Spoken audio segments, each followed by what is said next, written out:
seherim, doğan güneşim, karanlık gecemin nurlu ayısan. Yaz yağışısan, bahar gülüsen, sen mənə Tanrının sevgi payısan.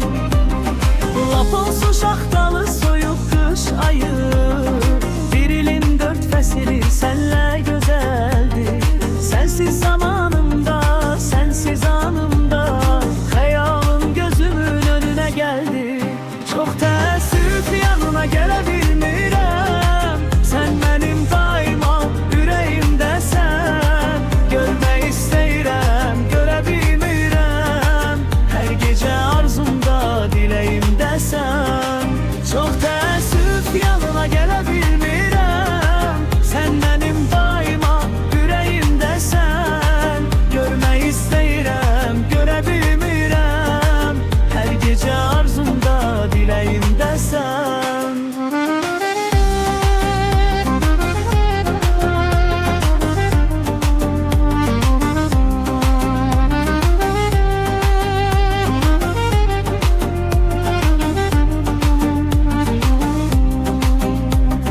Sessiz bir otaqda şeir yazıram, ağlımdan keçəni yazmır qələmim.